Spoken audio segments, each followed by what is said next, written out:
ఇవాళ సమాజంలో విచ్చలవిడితనం వ్యాపించి పబ్బులు క్లబ్బులు సంస్కృతి వ్యాపించిన తర్వాత ఎవరిని నమ్మడానికి లేకుండా ఉంది. ఇవాళ పెళ్లి చేసుకుందామంటే మొగాళ్ళకి సరైన అమ్మాయిలు దొరకట్లా, అమ్మాయిలకి సరైన అబ్బాయిలు దొరకట్లా. శ్రీరామచంద్రుడు లాంటి మొగాడు, సీతాదేవి లాంటి సాధ్వి కావాలంటే దొరకరు. ఎందుకంటే నెట్లో దొరుకుతున్నారు అందరం. నెట్ అంటే తర్వాత నెట్టే,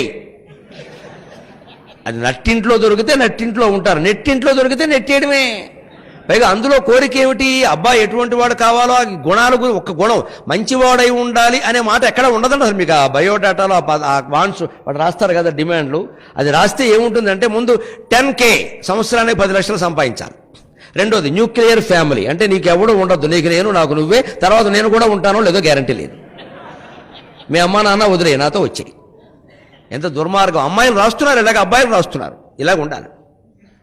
అవసరమైతే వాళ్ళ తల్లిదండ్రులైనా వచ్చి ఇక్కడ ఉంటారు, కానీ వీడి తల్లిదండ్రులు ఉండడానికి వీల్లేదు. అలా కూడా ఉన్నాయి కొన్ని కుటుంబాలు. మా అమ్మ నాన్న వేరు, మీ వాళ్ళు వస్తే అలాగా, వాళ్ళకి ఏమైనా మెడికల్ పాలసీ ఉందా, ఇన్సూరెన్స్ ఉందా, అలా ఉంటేనే పెళ్ళి. ఎందుకంటే వాళ్ళ జోలి ఏ రకంగానూ ఈ అమ్మాయికి అక్కల.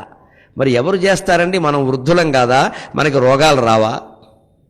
చిన్నప్పటి నుంచి మా అమ్మ మా నాన్నగారు అలా పెంచబట్టి, మేము చిన్నప్పుడు చదువుకుంటూ ఉంటే మా నాన్నగారు, నీ చదువు కంటే ముఖ్యం ముందు అది ఇంటి కాలువకి వెళ్ళలేదు, కాలువ మాకు కిలోమీటర్ దూరంలో ఉంది, అది వెళ్ళలేదు, మీరు వెళ్ళండి చంపేస్తాను, మీరు చదువుకుని. ముగ్గురు అన్నదమ్ములు మేము ఇంట్లో ఉంటే, పెద్దవాళ్ళు వెళ్ళిపోగాను, మేము ఉంటే మా చేత రోజు 2 బిందెలు నీళ్లు తెప్పించేవారు మా అమ్మకి.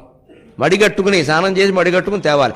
అలాంటి సేవలు చేసావు చిన్నప్పటి నుంచి, తల్లికి చేయడం అలవాటు కాబట్టి 92వ ఏట తల్లి మరణించే వరకు అలాగే చూసుకున్నామని అనుమానం వెళ్ళా. ఇది అక్కడి నుంచి వచ్చిన అభ్యాసం. అది ఆవిడ మా కోసం అలాగే చేసింది. నిద్రలేని రాత్రులు ఎన్నో గడిపారు తల్లిదండ్రులు, ఇప్పటికీ గడుపుతున్నారు పాపం. కానీ పిల్లలు ఆ కృతజ్ఞతను పెంచుకోవాలి. అంతేగాని న్యూక్లియర్ ఫ్యామిలీ ఎవరూ ఉండద్దు, మన ఇద్దరమే ఉందామంటే చివరికి మన ఇద్దరం కూడా ఉండవు. అక్కడ నలుగురు ఇంట్లో ఉంటే కౌన్సిలింగ్ అవసరాలు లేవు. 1000 రూపాయలు తీసుకోవడం, స్టాండ్ అనడం, సిట్ అనడం అవసరం లేదు ఇక్కడ. ఆ పెద్దవాళ్ళు ఇంట్లో ఉండి చెబుతారు ధైర్యంగా, అప్పుడు ఆత్మహత్యలు జరగవు ఖచ్చితంగా. అది మన సంస్కృతి నుంచి గ్రహిద్దాం.